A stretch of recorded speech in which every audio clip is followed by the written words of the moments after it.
Fred Richani of TSC on MNN. We have right here via Zoom a very special guest. She is a well-respected actor, filmmaker, curator, film festival organizer. She is the woman behind the popular socially relevant film festival right here in New York City. We're talking to the great Nora Armani. Nora, thank you so much for the time. How's everything going? Thank you. Thank you so much, Fred. Thank you for inviting me to your show. It sounds great. It looks great behind you with the skyline and everything. Yeah, excited to be here. Thank you. Well, we're happy to have you on. And you talk about my backdrop. I see your backdrop. Before we dive into your incredible career, I want to talk a little bit about the socially relevant film festival that's coming up in just a few weeks at the time we're recording this. Can you tell anybody, especially in the New York area, why they should check it out virtually and in person? Yes. I'm so excited that we are going back to the in-person festival this year. As you know, or viewers might not know, that this is our 9th annual edition of the festival. I started the Socially Relevant Film Festival 9 years ago. And at the time, it was like a tiny little endeavor. We didn't know where we were going. And I am so happy to say that thanks to the filmmakers who trusted us with their films, thanks to our sponsors and partners and a wonderful festival team for whom I am ever so thankful, we have been able to carry on and come this far.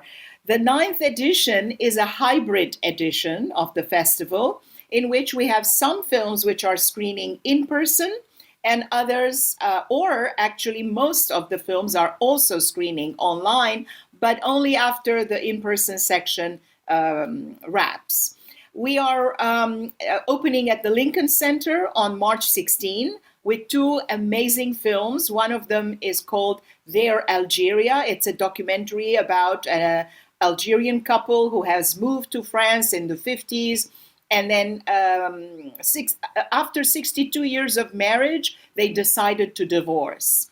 And it's amazing because the granddaughter of the couple wants to, Lina Soualem, whose film this is, investigates the reasons why and all the silence and why they did not talk about the history and the background and all that. So it's a fascinating autobiographical piece, but at the same time, it reflects the Algeria-France situation and all that implies. And a divorce, basically, which is also the divorce of Algeria from France.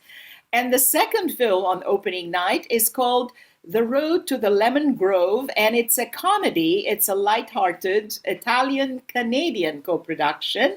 The Canadian part is part of our special focus this year, which is called Voices of Canada, and it's sponsored by the Canadian Consulate General and Telefilm Canada. And we have a number of films that come into that category, into that selection. And that's at the Lincoln Center. Then on the 18th, 19th, and 20th, which is the weekend of that week, we moved downtown to the Cinema Village, which is one of the few remaining art houses in New York, as we all know.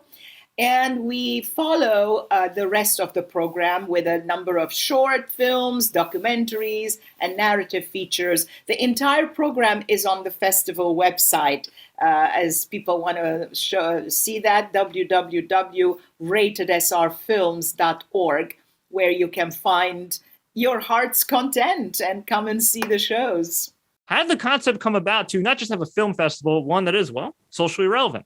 Yeah, well, the idea of the Socially Relevant Film Festival came to me because originally I was appalled by all the violence that is around us, not necessarily films that dwell upon violence, because if you don't want to see violent films, you don't go to see them. Mm-hmm. You have a choice.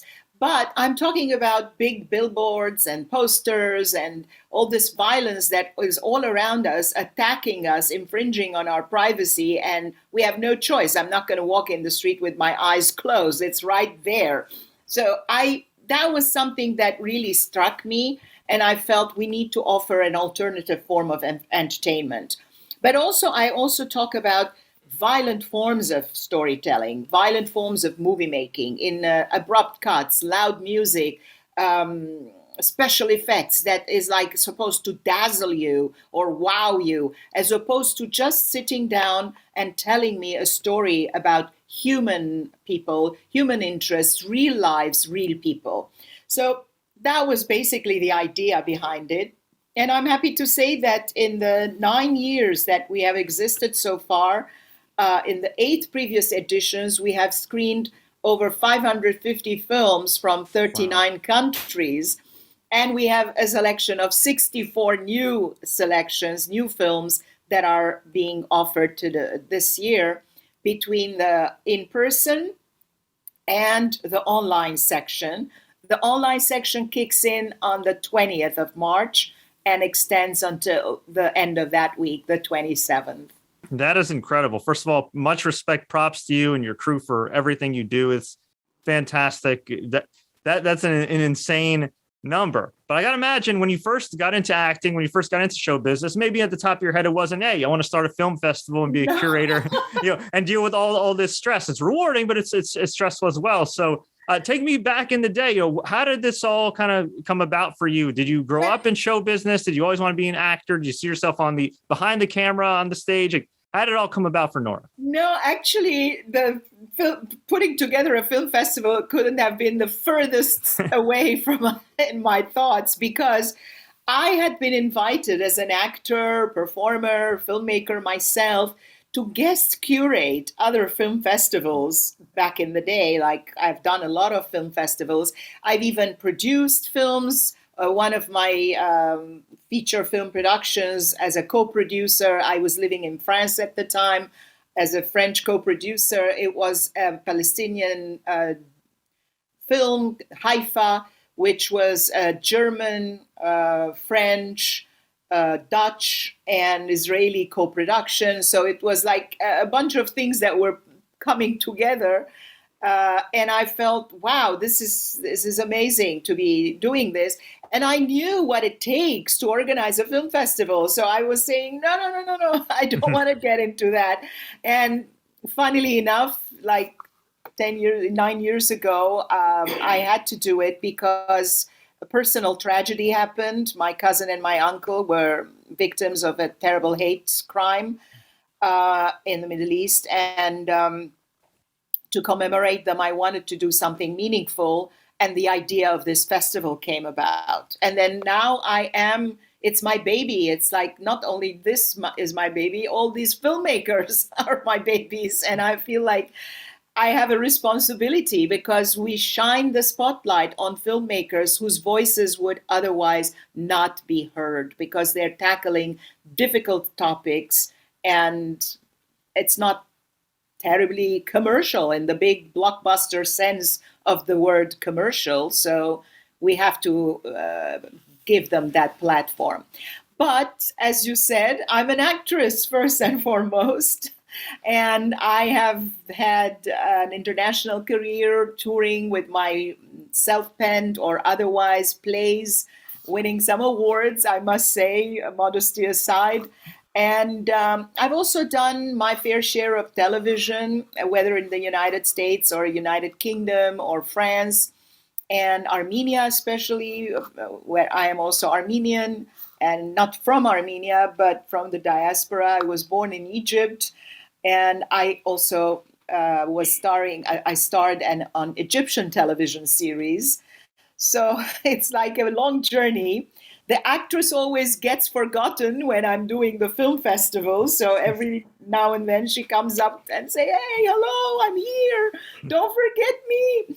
But I don't forget, because recently I did my one-woman show on Theater Row in New York. And I have been accepted again for the next edition of United Solo Theater Festival, which will be coming in the fall with a new show. So the actors is not put to sleep yet. That's amazing, and much respect to you. And I'm so sorry you and your family went through that. But I've interviewed a number of people who've gone through unfortunate tragedies, and during these tragic times, they not only find a way to find strength and resilience, but they find a way to make a positive impact in other people's lives, and it's kind of helped them in the healing process. Would you say that the socially relevant film festival has helped you in that healing process? Absolutely. Not only being able to give back, but to elevate so many people in the process? Absolutely. I believe in the strength and the power of art, of storytelling, of sharing, and all that, to come out of any sort of, whether personal or social or national disaster or traumatic experience. It's always by sharing the pain, by talking about it, by identifying with others who have gone through that. I remember one day I was having this conversation with my father, who also is very much concerned, because we're talking about his brother here and his niece and my uncle and my cousin. And I said, I can't believe what happened to us and so on. And I was like commiserating. And he stopped me right there and then. And he said, no, don't think like that. Look around you. See how much misery there is in the world. How everybody is having their own fair share of tragedies, of traumas, of sad things that are happening. And don't think that we are singled out. Everyone has their cross to bear, so to speak. So don't feel like that. And then suddenly it woke me up and I said, yes, he is right. You know, we need to talk about it, but I don't want to talk about it because I want to gain the people's sympathy and say, oh, poor Nora, look what happened to her. No, but because I want people to know that they are not alone. Everybody who feels at some point in their lives that they are alone, that only things are happening to them. And part of the reason, the strength behind this festival is that by talking about these human interest stories and about topics that sometimes even I'm not aware of, and I learn, every day is a learning experience, we open and shine the spotlight on these people, and suddenly we feel, wow, wait a minute, I was thinking that the fact that my cat died was a terrible tragedy, but look at this. Some people right now as we speak are being bombed upon in the Ukraine, for example. And 2 years ago, the same thing happened in Armenia. Not very many people talked about it, but that's another story. And it's like misery is part of our human experience, and we shouldn't shy away from talking about it. I sincerely appreciate, as somebody who is Lebanese American, you elevating, so many Middle Eastern voices, and of course also for you and your cause. I mean, Armenian voices. I mean, it's crazy to think about how much is going on that the news doesn't talk about, specifically when it comes to Lebanese cinema and really Middle Eastern cinema as a whole. What kind of drew you to showcasing it more, especially the last couple of years, where to the point where you actually have a Lebanese cinema section? That's right. Last August we had a full set. We did Unbroken. It was called Unbroken because everything broke with the explosion, but people's spirits hopefully were still unbroken. Memory and identity in Lebanese cinema. And we partnered on this series with the Lebanese American University in New York. And together we put together this series of films which were already known. Some of them were very well-known titles. Some of them were new.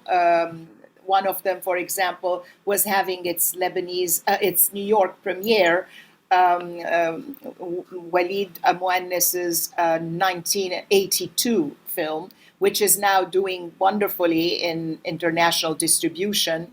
So we are happy to say that we were the New York premiere of that film. And a bunch of other titles that were much better known, like Ziad Doueri's Insult, because they were films that had already been out for a while. Like The Insult was an Oscar contender in that year. And a whole set of very well-known Lebanese filmmakers who came to our call and showcased their films under this title. This year as well, we have two films, feature films. Both are documentaries, actually, of feature length. One of them is called Beirut, The Aftermath, and it is screening in person at Cinema Village on March 18, on Friday evening at 8 p.m. And the other one is called Enough, Lebanon's Darkest Hour. This was not about the explosion, but it was being shot 5 years prior to that. And it has talks with many important personalities and political figures and everybody who are throwing the spotlight on the whole corruption situation and the political backdrop and everything that kind of led to what happened in the explosion and the unaccountability of it all. So they are both very, very powerful films. You can check them out on our website. And we have a small animation film that is going to be screened also in person on the 18th, which talks about the explosion itself. It's a 5-year-old little girl who's about to blow the candles from her birthday cake, and then the explosion happens, and we know the rest. I mean, it shows what happens to this little girl. So it's very, very poignant. And like you say, I mean, there isn't enough. Actually, it's wrong to say there isn't enough being done in the United States vis-a-vis Middle Eastern cinema, because there isn't being done enough in the United States vis-a-vis all other cinemas, not just the Middle Eastern cinema. It's very American cinema is very much ethnocentric. It's like very concentrated on Hollywood, the blockbusters, the big movies that make a lot of noise. Although I must say there are a lot of exceptions. There are online services like Indie Pix, for example, who is a partner of the festival. There is the Cohen Media Group with the Quad Cinema, where we started 9 years ago. They have a fantastic collection of films, a lot of European titles that get screened on a regular basis. But these couple of art houses that remain still in New York are rather the exception than the rule. And hopefully we see more of them in the near future.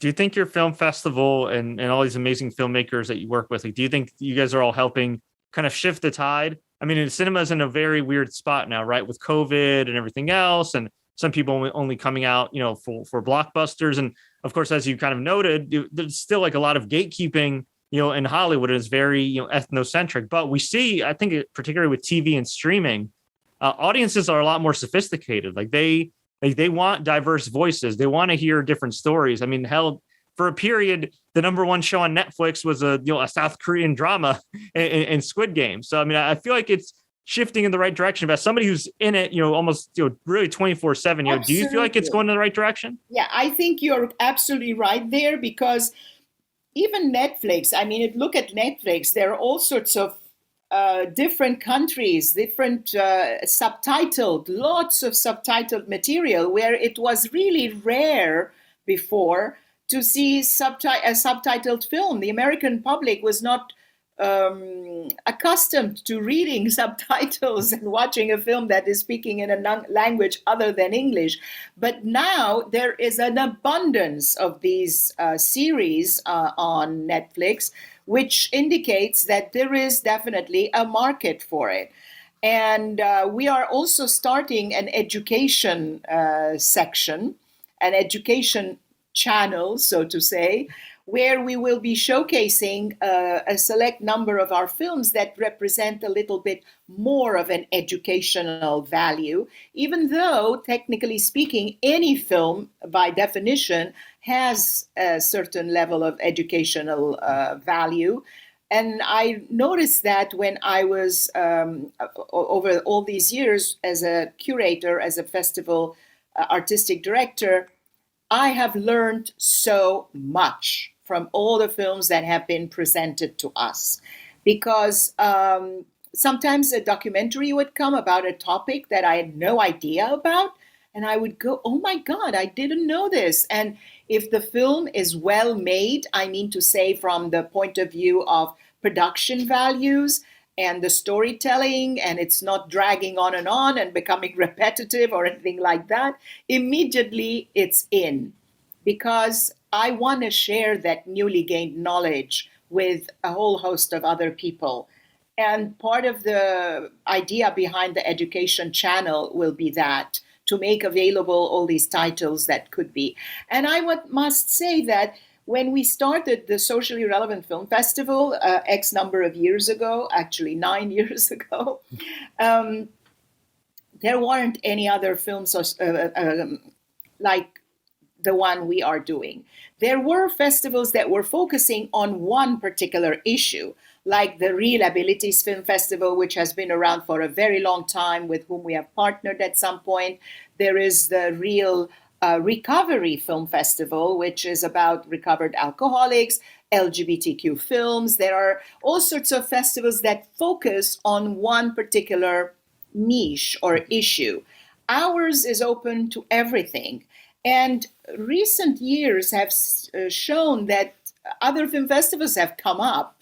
I don't take it as they're copying us or something like that. On the contrary, I'm flattered that our example has set people in that direction. There is the Awareness Film Festival. There is the Social Justice Film Festival. There are film festivals that are kind of socially relevant film festivals, but under a different name. Well, they have to go under a different name because socially relevant is our trademark. And unfortunately, it's ours. They can't use it. But it's good to see that this is springing up like an echo, or, there is a wave that's coming on. Absolutely. I interviewed this one actor, Hal Ozen, who's done, Blacklist, a few other series. And, he had one poignant line, where he said, art is doing you a favor. And it's true. And especially when it's, art showcase that, at your film festival, where, again, it is more of the human interest, you strip away a lot of the special effects. Nothing wrong with that. But just, to have, just the true storytelling, the real human connection, from the screen to your seat. I mean, it's definitely touching for sure. Yeah, I mean, cinema is very powerful. The visual element today, everybody is stuck to a screen, whether in front of you, in your hand, on television. We are constantly facing a screen. And what do you put on that screen is what will shape generations to come. So the content is very, very important. And it's like that. You feed something to a baby, it grows up thinking, along those lines. So it's very important how we set a legacy, how we shape future generations instead of mindless things.